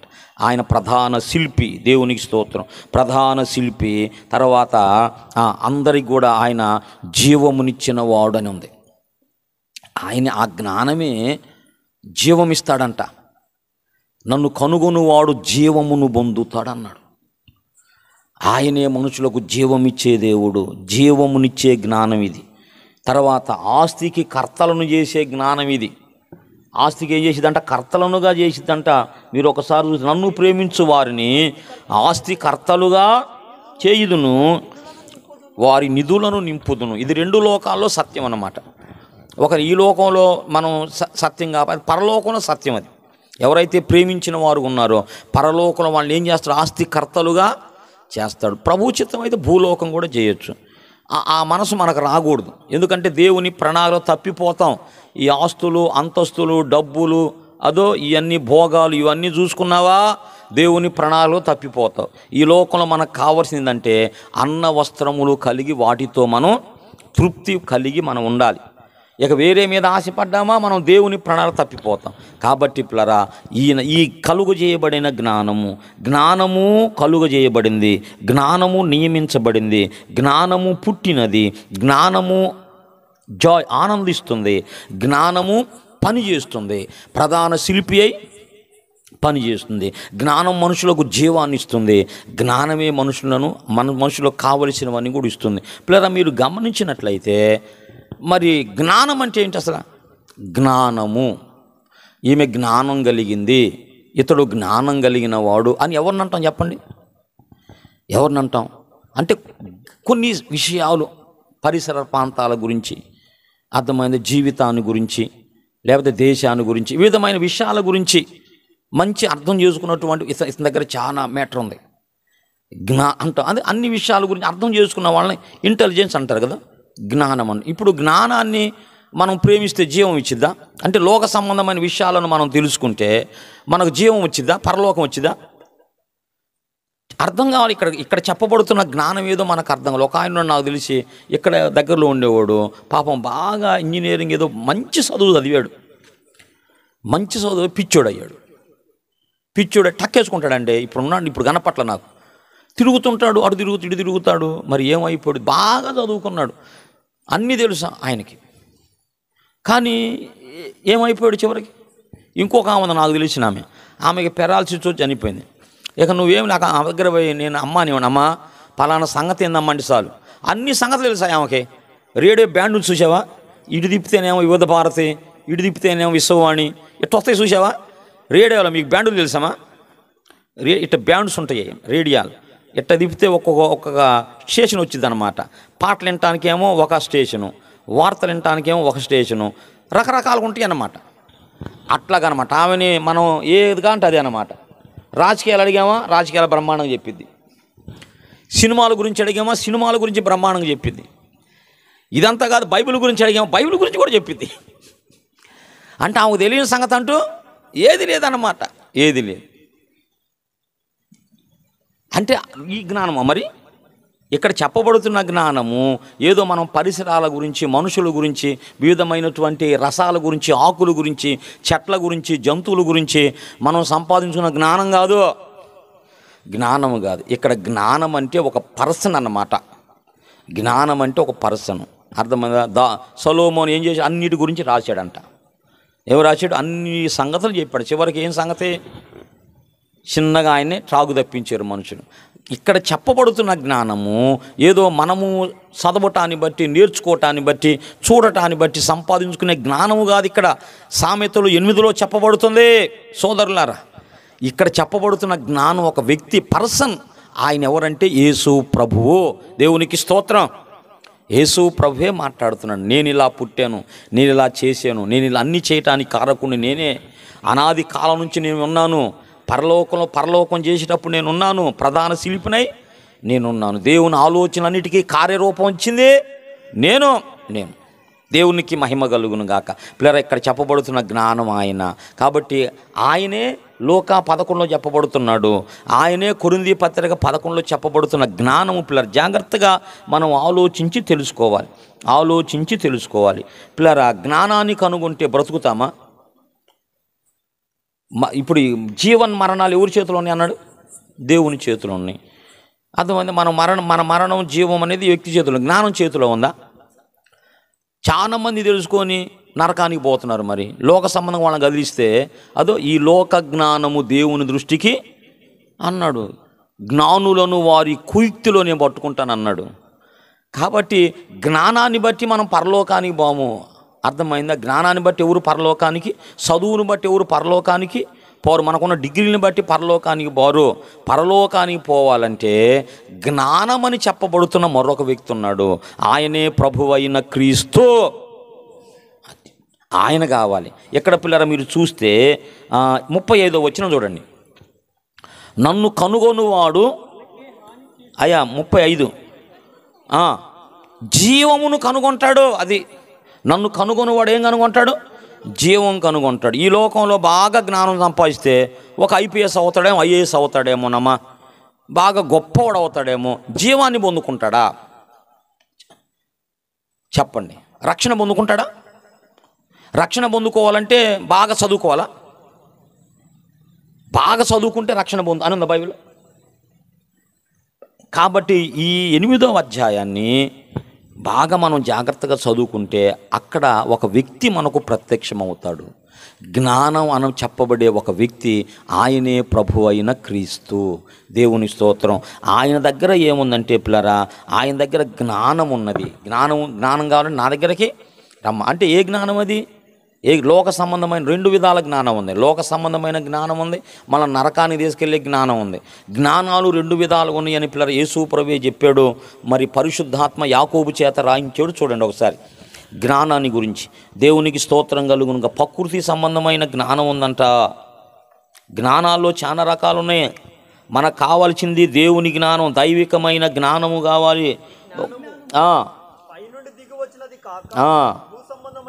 3:15 భూ సంబంధమైనది, ప్రకృతి సంబంధమైంది. ఏ జ్ఞానం అది? దయ్యాల జ్ఞానం. భూ సంబంధమైన జ్ఞానం, ప్రకృతి సంబంధమైన జ్ఞానం, దయ్యాల జ్ఞానం, సాతాను జ్ఞానం. జ్ఞానాలు రకాలు ఉన్నాయమ్మా.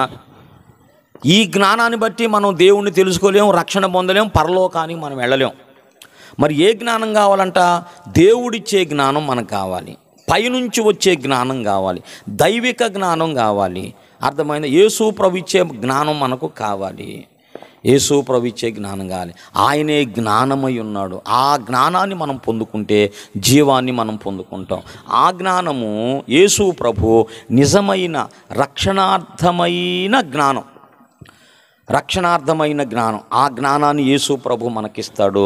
యేసు ప్రభువుని నమ్ముకుంటే, ఇక్కడ చెప్పబడే జ్ఞానాన్ని మనం నమ్ముకుంటే ఆ యేసు ప్రభువే మనకు ఐశ్వర్యాన్ని ఇస్తాడు. ఒకసారి మీరు పిల్లరా 8వ అధ్యాయంలోనే మరి 17వ వచనం చూడండి. నన్ను ప్రేమించు వారిని నేను ప్రేమిస్తున్నాను, నన్ను జాగ్రత్తగా వెతుకువారు నన్ను కనుగొంటారు. పిల్లరా ఏమున్నాయంటే ఐశ్వర్యం ఉంది. ఏముంది? ఐశ్వర్యము గొప్పతనము కలిగించువాడవు నీవు. దావీదు అంటాడు మొదటి దినవృత్తాంతాలు 29వ అధ్యాయం అంటాడు, గొప్పతనాన్ని కలిగించే దేవుడవు నువ్వయ్యా. ఆయన దగ్గర ఐశ్వర్యం ఉంది. నెంబర్ 3 ఆయన దగ్గర కలిమి ఉన్నది. కలిమి శ్రేష్టమైన సంపద, కలిమి ఆయన యొద్ద ఉన్నది. తర్వాత నీతి ఉన్నది. ఏముందంటాయా? ఐశ్వర్యము, ఘనత, స్థిరమైన కలిమి, నీతి. యేసు ప్రభు దగ్గర నీతిమంతులుగా చేస్తాడు. యేసు ప్రభుని నమ్మినప్పుడు పిల్లరా ఏం చేస్తాడు? మనల్ని ఐశ్వర్యవంతులుగా చేస్తాడు. తప్పదిది. అర్థమైందా? యేసు ప్రభువుని నమ్మినప్పుడు నిన్ను ఘనపరుస్తాడు. నన్ను ఘనపరుసు వారిని నేను కూడా ఘనపరుస్తాడు, ఘనతనిస్తాడు. నెంబర్ 3, కలిమినిస్తాడు. ఈ జ్ఞానాన్ని నమ్ముకున్నప్పుడు ఏమిస్తాడు? మనకు కలిమి, సంపదనిస్తాడు. ఈ జ్ఞానం మనకి నీతినిచ్చిద్ది. అర్థమైందా? నీతినిచ్చిద్ది. విశ్వసించు వారందరూ కూడా ఆ దేవుని నీతి ఎగునట్లుగా ఆయన ధర్మశాస్త్రానికి సమాప్తమై ఉన్నాడు. ధర్మశాస్త్రం కలిగే నీతి కాదు, ఇప్పుడు యేసు ప్రభు వలన వచ్చే నీతి మనకు కావాలి. ఆ నీతి మనకు కావాలి. నీతి ఆయన ద్వారా వచ్చింది. ఇంకా ఆస్తి వచ్చిద్దంట. ఆస్తి ఇస్తానన్నాడు. నన్ను ప్రేమించు వారిని ఆస్తికి, అది ఏ ఆస్తికి? ఆయన ఆస్తికి. ఇదంతా భూమి అంతా ఎవరిదేంది? భూమిలో ఉన్నదంతా ఎవరిదేంది? అందరూ కూడా వీళ్ళు ఆక్రమించుకున్నారు. నువ్వు నమ్మకంగా ఉంటే నిన్ను దీనికి ఆస్తికర్తలుగా, దేవుని ఆస్తి అంటే ఇదంతా విశ్వమంతా ఆయన ఆస్తే, దానికి నిన్ను వారసులుగా, కర్తలుగా చేస్తాడు. మనం పిలువబడ్డాం. దేనికి వారసులుగా పిలువబడ్డాం? ఆశీర్వాదమునకు వారసులగుటకై మనం పిలువబడ్డాం. పిల్లరా ఏమిస్తాడు? మనకి ఆస్తినిస్తాడు. తర్వాత దేవుని ప్రేమ. యేసు ప్రభు ఈయన బట్టి దేవుని ప్రేమను ఎప్పుడు కూడా మనం కలిగి ఉంటాం. తండ్రి ప్రేమిస్తే కుమారుడు కూడా మనలను ప్రేమిస్తాడు. తండ్రి ప్రేమ, కుమారుని ప్రేమ, రెండు ప్రేమలు మనం కలిగి ఉంటాం. తర్వాత ఆఖరిగా పిల్లరా జీవం అన్నాడు. జీవము, మనం చనిపోయే అవకాశం లేకుండా ఈ జ్ఞానము మనకు జీవాన్ని ఇచ్చింది. ఈ జ్ఞానం మనకేమిచ్చింది? జీవాన్ని ఇచ్చింది. నిత్య జీవాన్ని మనకు ఇచ్చింది పిల్లరా. కనుక ఈ 8లో చెప్పబడుతున్న జ్ఞానం ఎవరో కాదు, మన ప్రభువైన క్రీస్తు. ఆయన ఎవరు, ఆయన ఏమిటి, ఎక్కడున్నాడు, ఏమి చేశాడు, ఏమి చేస్తాడు అనే విషయాన్ని తెలియపరచటమే సామెతలు 8 యొక్క ముఖ్య ఉద్దేశం. మరొకసారి చెబుతాను. ఆయన ఎవరు, ఆయన ఎక్కడున్నాడు, ఆయన ఏం చేశాడు, ఏమి చేస్తాడు, నమ్మిన వాళ్ళ విషయంలో ఏం చేస్తాడు, ఈ విషయాలు తెలియపరచడమే సామెతలు 8 యొక్క ముఖ్యమైన ఉద్దేశం. ఈ అధ్యాయం ద్వారా యేసు ప్రభు ఎవరు, ఆయన ఎక్కడున్నాడు, ఎలా ఉన్నాడు, ఏమి చేశాడు, ఏమి చేస్తాడు, ఆయన ఎవరు, అసలు ఈ లోకం ఎక్కడున్నవాడు, ఆయన ఏం చేశాడు, ఏం చేస్తాడు, ఈ విషయాలు చెప్పటంలోనే ఈ 8వ అధ్యాయం యొక్క ముఖ్యమైన ఉద్దేశం. ఈ జ్ఞానం ఎవరో కాదు కానీ ప్రభువైన క్రీస్తు మనం అర్థం చేసుకుంటే మంచిది. ఎందుకంటే యేసు ప్రభువే ఇక్కడున్నది అక్కడేనని మనం అర్థం చేసుకోవడానికి ఆ మాట మర్మంగా అన్నాడు. నేను బాహు అని ఇలాంటి అనేకమైన వెలుగు తీస్తాను నేను ఈ కూటాల్లోనే. ఎందుకు అలా యేసు ప్రభు మర్మంగా మాట్లాడాల్సి వచ్చింది అంటే, పాత నిబంధనలో యేసు ప్రభుకు చెప్పబడిన టైటిల్స్ మనం అర్థం చేసుకోవటానికి అలా మర్మంగా మాట్లాడాడు. ఇప్పుడు పిల్లరా నేను ముగిస్తున్నాను. ఇప్పుడు పిల్లరా లోకాసు వార్త 11:45-50 వరకు ఉన్న వచనాల మూలవాక్యంలో ఉన్నటువంటి జ్ఞానము చెప్పున్నదేమన అనే మాట ఎవరికి సంబంధించింది? యేసుకు సంబంధించింది. ఏమి తెలుసుకోవాలని యేసు ప్రభు మాట మాట్లాడాడు? ఏం తెలుసుకోవాలని అంటే సామెతలు 8వ అధ్యాయం తెలుసుకోవాలనే నా విశ్వాసం అవుతుంది. వింటున్న వారులారా మీరేమనుకుంటారు? ఆయన అలాగ మర్మంగా మాట్లాడడానికి కారణం ఏంటంటే, జ్ఞానం సామెతలు 8లో ఉన్న విషయాన్ని మనం తెలుసుకోవాలనే విషయంతో ఇక్కడ జ్ఞానము చెప్పున్నది ఏమనగా అని అన్నాడు. లేకపోతే ఎందుకు అనాలి? నేను చెప్పున్నది ఏమని అనొచ్చుగా, దేవుని కుమారుడు చెప్పున్నది ఏమనగా అనొచ్చుగా. జ్ఞానము చెప్పినది ఏమనగా అంటే దాని అర్థం ఏంటి? జ్ఞానం అంటే ఎవరంటే కింద ఆయన చెబుతున్నాడు, నేను జ్ఞానము చెప్పున్నది ఏమనగా అపోస్తలను ప్రవక్తలను పంపుతానన్నాడు. అపోస్తలను ప్రవక్తలను పంపింది ఎవరంటే యేసు ప్రభువే. ఆయన చెప్పినట్టుగానే జరిగింది. నేను ముగిస్తున్నాను పిల్లరా. ఇప్పుడు లోక 11 ఉన్న జ్ఞానము ఎవరు అన్నాను? యేసు ప్రభు. మరి సామెతలు 8లో ఉన్నటువంటి ఆ చెప్పబడినటువంటి జ్ఞానాన్ని గురించి చెప్పబడిన ఆ విషయాలని ఎవరి గురించిన విషయాలు అవి? యేసు ప్రభువుని గురించి. ఎందుకు చెప్పబడి అంటే ఆయన ఎవరో తెలుసుకోవడానికి, ఆయన ఏమిటో తెలుసుకోవడానికి, ఆయన ఏం చేశాడో మనం తెలుసుకోవడానికి, ఏం చేస్తాడో ఏమి ఇస్తాడో తెలుసుకోవటానికి చెప్పబడింది. కాబట్టి ఆ జ్ఞానం మన ప్రభు అయిన క్రీస్తే. కాబట్టి ఆయనను మనం కలిగి ఉండాలి, ఆ జ్ఞానాన్ని మనం కలిగి ఉండాలి. జ్ఞానమును మనం మన హృదయాల్లో మనం చేర్చుకోవాలి, ఆయన యందు విశ్వాసం ఉంచాలి. అప్పుడు వీటన్నిటికీ కూడా మనం వారసులం అవుతాం. దేవుడి పరిశుద్ధ వాక్యాన్ని, ఈ జ్ఞాన వాక్యాన్ని మనందరి హృదయాల్లో భద్రపరుచునుగాక, దీవించునుగాక, వెలిగించునుగాక.